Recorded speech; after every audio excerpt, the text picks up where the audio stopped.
the first, we did just sort of a practice, and Yeah, let's we hope thought so. it went well, so we thought we'll see if you like another one. And this is the first time we're doing it live Yes. on Facebook. So if you have questions, feel free to ask them and we'll see if we can answer them. Absolutely. And if not, email us or Yeah. message us on Facebook and we'll see if we can do for you. Now look at our Facebook page, Cooking with Pat and Joe, and share it with your friends. Please. And this is in conjunction with Hillcrest Family. After Rotary Dolls, we've been doing classes there for about 10 years, and of course now we can't get the pen number. So Joe has stepped into the breach, and we're going to start helping her. And we want to thank our cameraman, Tim, for helping us do this. We sure do. We feel so professional. Yeah, we have. We're very Very special to have you. Okay, what do you want me to do Well, first? we're making a melange of Mediterranean vegetables. And what's cool about this recipe is it's extremely quick, extremely healthy, no fats are in it, and yet it's really full flavor. It's surprising how much flavor we're going to get out of this. So Okay. we're going to start by getting the pan ready. We're using a saucepan. You could use a Dutch oven, anything that has a good cover on it.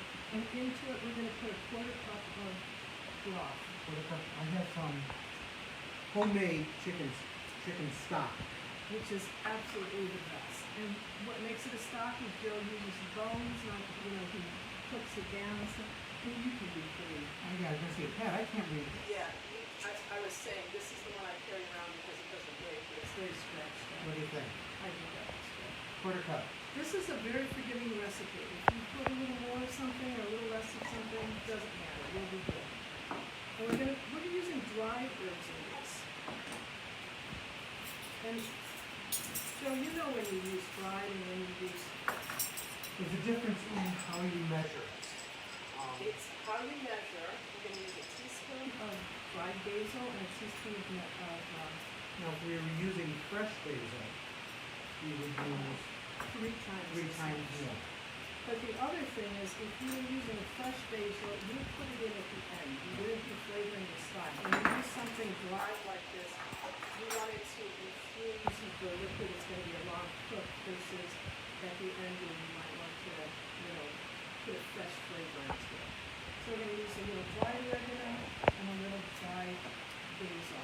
Teaspoon of each. The good thing about this recipe too is, in the summer, if you have a garden, take some of the tomatoes and the peppers and the zucchini from your garden and use that up. This is a great summer medley.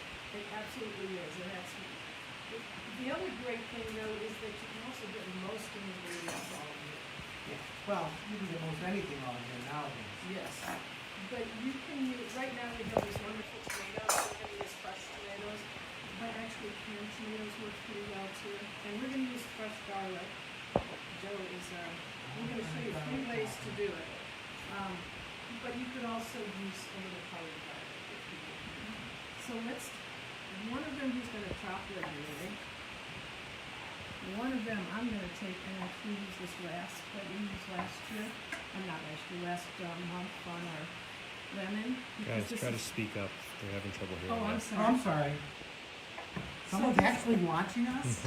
Wow. So this rasp, as you can see, really finely grates the garlic with very little effort. So if Please let us know if you can't hear us. We will scream if we have to. Yeah, my husband can't believe that there's a time when someone can't hear me. Your voice is soft. Oh, definitely. I'm very delicate. But Joe, do you see how well this grated? Yeah, I like This that is a rasp. great tool, so it's good to have. Joe is we're rasping it very fine, and Joe is making it very fine because you don't want to eat a chunk of garlic. We're putting this in first because it's going to start infusing that little bit of broth. So what's interesting about this is it's not a steamed vegetable and it's not a braised vegetable. It's somewhere in between. Makes it still very nice and fresh. And we're going to take our broccoli now.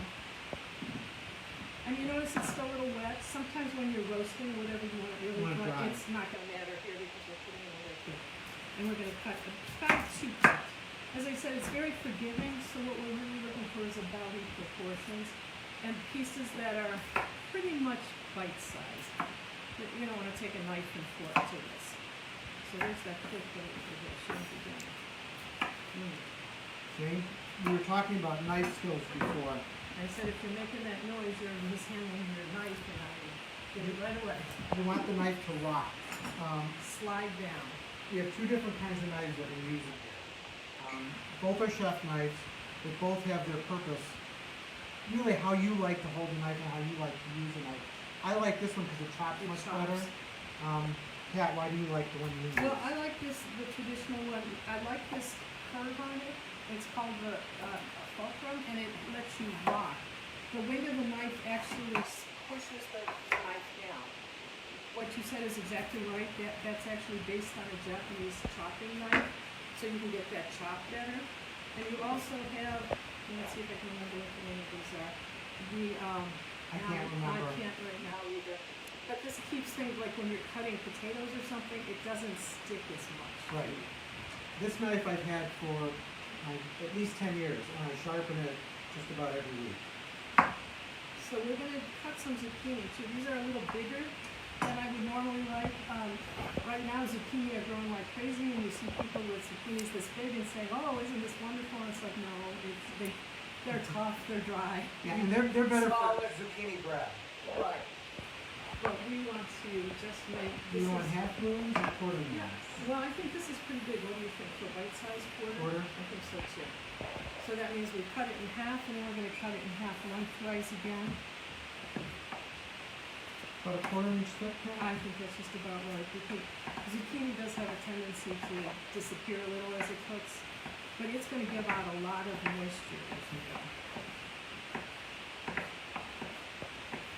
And again, if you have more zucchini and you want to put it in, that's fine. If you have less, you can still make this. If you have yellow squash, the summer I'm squash, just going to instead- ask that. Yeah, you can.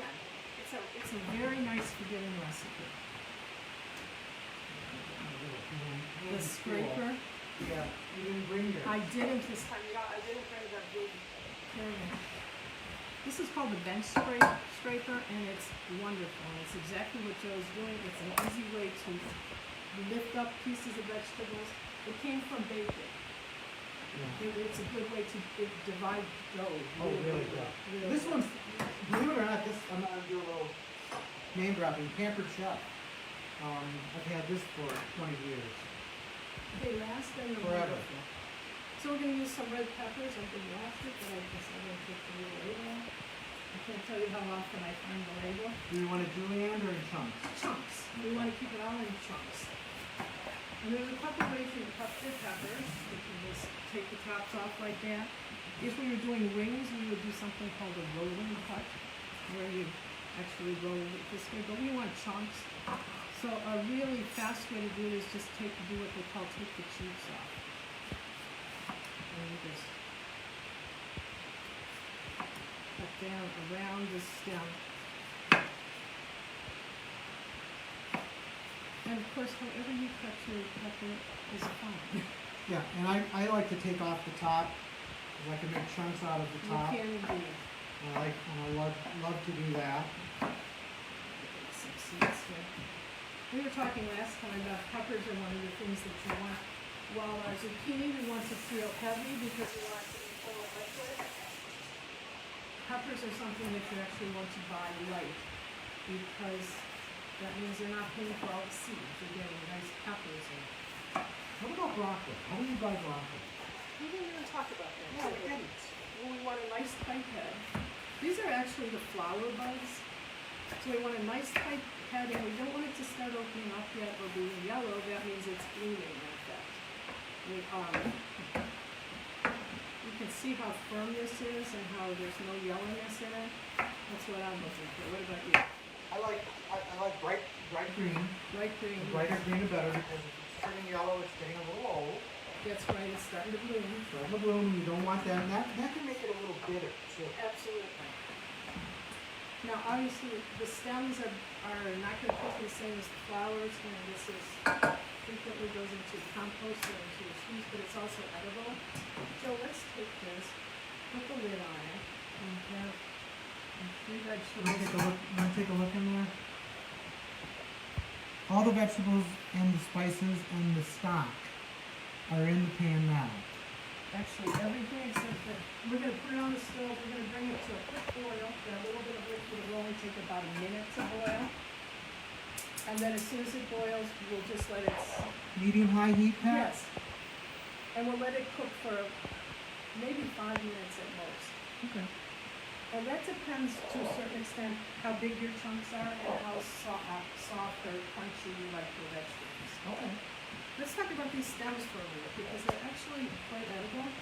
So what you would want to do is peel them. A vegetable peeler would work best. You want a vegetable peeler? Well, I'm just going to show you Okay. this. But you take that heavy outer part out. And then you can cut this. And these can be put in your stir fry, your Chinese food, your Asian foods, your soups. They cook a little slow, more like a carrot. They take more time to cook.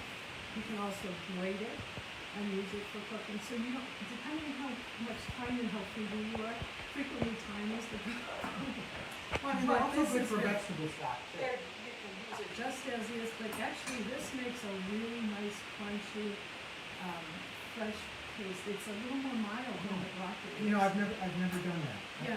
I usually, if I'm gonna use it, I'm gonna use it for stock. And I'll Right. throw it in, even to my chicken stock, I'll throw it in and give it To some add flavor. that flavor, yeah. Do you have any questions? No questions, oh my goodness. And you can see you get a lot that you're throwing Yeah. out here. So if you have the time to do it and peel them up, you can even put them in the freezer until you get enough to do it on a stir fry or something. And while those are cooking, we're gonna look at our tomatoes. There you go. So, you can't always get them on the vine. I planted tomatoes this year, and for the first year ever, I have no fruit. Really? And they can't figure out why. Do you have bees? We have bees, big Oh. tomato plants, should have been fine, but I have this huge, beautiful, big tomato plants Oh, and no fruit in them. well, that's unusual. So if anybody knows why I'm not getting fruit, Did let you me get know. flowers at all? No flowers, nothing. Nothing. You have a sterile And tomato. a sterile tomato plant. You need a fertility plan Yeah, I for need- the yeah. tomato. So, strangely enough, even though usually they're a little more expensive on the stem, they last longer. And the reason they last longer is when you pull the stem off, you're actually making a tiny hole where that lets bacteria come in. So when you have tomatoes on the stem, they will keep well for you. If they're off the stem, store them that way. As silly as it seems, that keeps some of the air out and they will last a little bit longer. Yeah. That's very interesting. Isn't it? to me. So we're using plum tomatoes. My favorite. Tell us what. Roma tomatoes. They make the best marinara sauce. And they're easy to cut. And they're meaty. And they have a lot of Yeah. Meat. texture, I call it, texture to them. It's, you know, when you get those big boy tomatoes or something, half of it is seeds Is and water. pulp, and this is all meat. So we're just gonna chop this up a little. You can see there's a lot of tomato in the tomato. That doesn't sound too stupid, but I do take the core out a little bit. And we're gonna cut it into chunks pretty much the same size as our other things. I'm gonna go take a look and see how. Okay. And again, in talking about knives, what I like, you know a knife is really nice and sharp if it's gonna cut through the tomato skin. Yes, The last thing you want is for it to flatten whatever you're cutting. absolutely. So we want a knife that's sharp enough that it's going to cut right through the skin. And if it can't cut through the skin because it's not sharp and you don't have a sharpener, turn the tomato over and cut through the inside. And that's good advice for any tomato or pepper product. Cut through the inside because the skin is going to be more slippery, and more likely to get cut. How many more tomatoes do you want? Just the two? Let's do three, just for fun. Just for fun. Just for fun. So the tomatoes are going to be barely cooked here. You can smell that already. Isn't that crazy? Yeah. And it's getting there. You can see the colors brighten up. Someone was telling me that they only eat broccoli raw. They don't like it cooked. Oh. And that's fine. Interestingly enough, cooked food gives you more nutrients because Some people a lot. it breaks down the cells in it. there's actually some food anthropologists who think that the reason Homo sapiens were able to develop better brains was because they started cooking their food. You put the same amount of effort into getting this pile of food and you get more out of it. Right. Nothing wrong with raw food, but there's benefits to cooking. It breaks those cells, it lets your body digest more as it goes through, and that's a good thing. That is our food scientist. Oh yeah. I'm our food eater. Which is the most important part of it. Yeah, well, Most you can important. tell. Okay, So- what next? So right now, we are just waiting. Let's take a look at this and see what it's thinking. Okay, here it's sort of steaming itself. You're gonna see really bright, nice colors in it. And you can see there's not much liquid. We didn't put much liquid in here.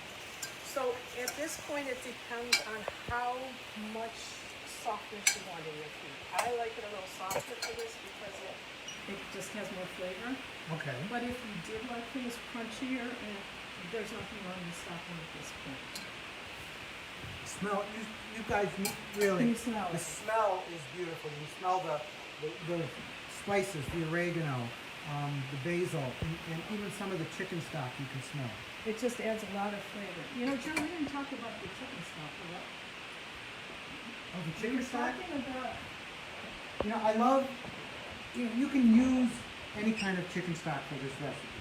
You know, you can use Swanson's chicken broth, the canned chicken broth, whatever you like. I personally like to make my own broth, my own stock. Actually, my brother-in-law Jeff taught me how to do this. And the best way to say it, anytime you have chicken, and I'll buy a rotisserie chicken, or if I buy chicken on the bone, whatever's left over, I take those bones and either I'll freeze them until I have enough or whatever, and then I'll get a big stock pot for the bones, the skin, everything. I do the same. Everything in it. And then I'll throw onions, even with the skin on, because that adds some flavor, believe it or not. And the skin also adds color, Yeah. which when it dries in that yellow color. I don't put salt in it because if I'm using a rotisserie chicken, that has some kind of seasonings on the skin. So you can always salt, but you can't take salt away. So you can always salt afterwards. And then vegetables. I throw green onions in there, I throw potatoes in there, carrots, celery, whatever if I have something like broccoli left over, I'll throw that in there. And I literally bring it to a boil, and then I turn it down and simmer it for hours. The longer it simmers, the more flavor is drawn out of the bones and the vegetables. And I will let it just sit for hours. And the flavors develop, and then once it's done, I let it cool, and then I begin the process of straining it. And that's the hardest part. That's when my husband has to come down. I strain it 2 or 3 times until I get a clear broth, or at least a broth without any kind of anything floating in it other than the pepper.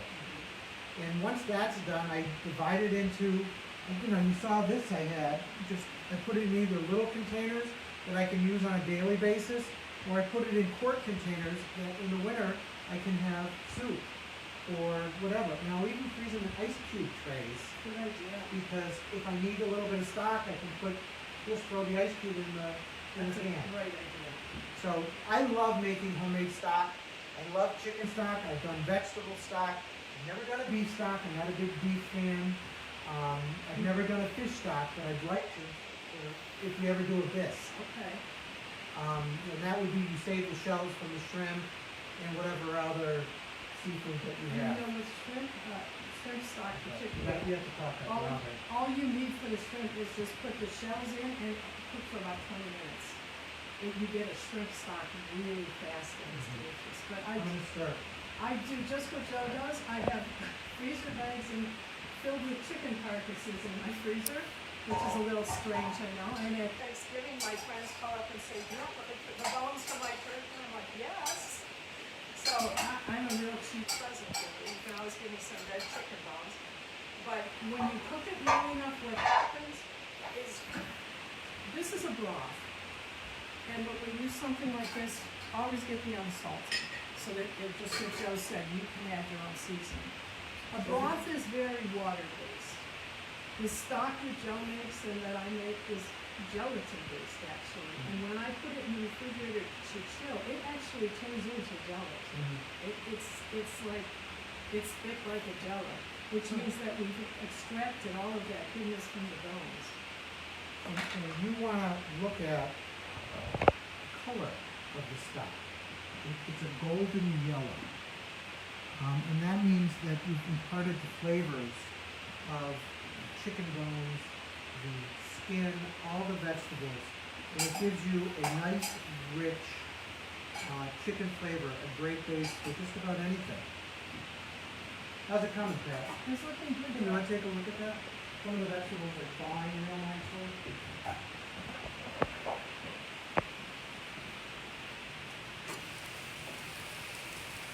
You can see the bright colors that come as it Yeah. starts to steam like that, and we can also see that we're getting softness to it. Yeah, the zucchini's You can getting see how- soft, the peppers. How the spoon will go into it. And like I say, at this point, it's how soft do you want it. But Joe, you know what? I might throw in a couple more tablespoons of your broth or your stock if you don't mind, just because this is cooking pretty fast. But I can feel that. You ready? Yeah. Tell me when.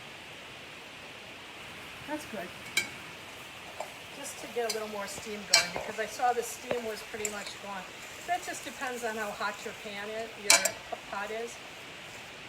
I can see the broccoli is tender. How do you like your vegetables? I like them crisp. Okay, so let's put the tomatoes in now. Okay. Want me to bring the pan to you? No, I'm gonna Use your scraper? scraper. You can use a bowl too. Good. Look how we both You walk want on to it. grab that little one? Okay. Fork or something? My Burn yourself. fingers. Why don't you talk about what the tomatoes will do for? Well, the tomatoes are going to add a little sauciness to it. Again, we're not cooking it down to make a sauce, but it's going to release that acid, which adds so much flavor to it. It's going to cook down and just make a little more liquid to it. It's a pretty big piece. Baby came out, must have smelled the vegetables. Does the dog like vegetables? She likes anything that falls on the floor. Now, our cameraman seems to like trying different things, but will Sue eat this? Sue won't eat it, it has vegetables. Tim may try it. Maybe? No, he's like, He's no. shaking his head no. He's not a big vegetable fan. He takes after his mother. He's more a meat and potato guy. Well, we can't give him a hard time since he's kind enough to do this for us. But you see how it's starting, you're getting a melange. I like that word. We could Why don't you tell people what melange means? a mix. A mix. It's just, it sounds much cooler than mixed vegetables Yeah. and Mediterranean Have a vegetables. melange. Melange. Mediterranean. It sounds vegetables. much better. I'm gonna let this steam about 1 minute. We're gonna put some salt and pepper on it, and that will be to taste. If you don't eat salt, you really don't need it. We don't want these to taste salty. We want them to taste more like themselves, and that's the actual purpose of Right. salt, is to enhance the flavors. And we're gonna use a kosher salt because it's easier to sprinkle and It's a coarse. It's a coarser salt. I've got a minute to go on my rant, but all salt is the same. Don't pay $20 a pound for your salt unless you're using it at the top of a very Flaky salt as a finish. Because if you take any of those salts, put it in a glass of water and gave it to a chemist, they'd say, oh yeah, you have salt in the water. All salt on this planet came from a sea within a day. So when you see the $20 pound that says sea salt, It's either salt that is very fine, it's the medium grind. coarse, or very coarse, or flaked. It's the grind that makes the difference. And it actually does make a difference because of how it plays on your tongue. Your taste buds will have more surface area on a flat piece of salt. You'll get more salty flavor out of it. Okay, Pat, I think your they're board ready here. It's I'm ready. beautiful board. We've got put some colorful bowls. When I was teaching kids, which was always sort of a challenge for me, it was a challenge because I don't have kids, so to me it was going to be hard. And then I realized it was fun to teach them as soon as their parents left. Yeah. Parents get in the way, no offense, parents. But they would give me lists of, well, my kids doesn't eat this. I would just say to the kids, you're eating our colors, pick your colors. And when you see colorful food, you're getting healthy food, and they like it. They go out and I want some orange in this, I want some green in it. It's a nice way to get kids to realize how good something can be. And you can see from the very start of this video to right now, Pat's taking it off the stove. It's taken no more than 20-25 minutes to get this vegetable medley in place. And that's with us talking. Is it okay to turn on here? Yeah. So you see what's happened? If you look in here, you're going to see a little bit of a brothy flavoring there. See that? Not soupy, not overly mushy. Not overly It's still that liquidy. texture. How much salt do you like, Joe? Why don't you? I'm a salt guy. I like Okay. a nice little pinch of it. It makes a difference. Are you a pepper Pepper, guy too? I'm a big pepper guy. Okay, my husband's a big pepper guy too. So we're gonna grind some fresh in here just because it will make it, you get more pepper out of the pepper when it's fresh, right? I love fresh ground pepper. Yeah, it really makes a difference. Now, our cameraman is experimenting with smoking meats, and he only likes a certain kind of pepper, very coarse. It's got the most punch to it, it's got the most flavor. It's sort of interesting if you go to some of the sites that sell better spices, they'll tell you such and such a peppercorn picked on the right side of the mountain and That looks beautiful. so we're eating our colors, Joe. Eating our colors today. We're eating our Some colors. green, some red, a little bit of creamy goodness. Maybe we can talk our cameraman, no, He just like, will no. not. He's not interested, but, and then we can put more salt as you like it. Now, what's interesting here is, remember, there's no fat in this at all. There's absolutely no fat in this. If you really love fat, or you just really love butter, there's no reason why you couldn't add a little olive oil or butter to it, but it's not necessary. It's probably good fat. I want to get a bit of everything. It still has a texture to it. Oh, yeah. Texture. Yeah, you can still feel it. Yeah, some effort to put your fork through. Yes. It's going to be too hot. I'm going to burn my mouth. Don't do that. We're not food TV. You don't have to. That's really good. Isn't that amazing? Yeah, that really is good. Isn't that amazing how much flavor you have in some very simple ingredients? And the flavors kind of meld together, melange together. Melange. You have the softness of the zucchini. You have the taste of the garlic, kind of gets you at the end. It just gives a nice overall taste to it. The tomatoes are nice and smooth. And not just sauce, they're not mushed down, but they cook just long enough to add some flavor to it. Now, you know, the Italian menu will probably throw a little bit of Parmesan cheese on top and make it even Like I said, better. Parmesan, a little butter. If you want more salt, you can do that. Excellent. So that's how easy it is. And if you weren't talking like we were, you would have been done a long time ago. So, you know, this is what we like to do. We want to show you some healthy, easy, fast meals. And whatever we can come up with, we're going to try to do it as often as we can. We'll put it out on Facebook that we are doing another live session. Or maybe next time we'll tape it so we don't make any mistakes and we'll make sure you can hear us. Either way, we are so glad that you joined us, and the people that are following this page, hope you enjoy it. Please give us your feedback. If it's still hard for you to hear us, let us know. We will make changes as we go along.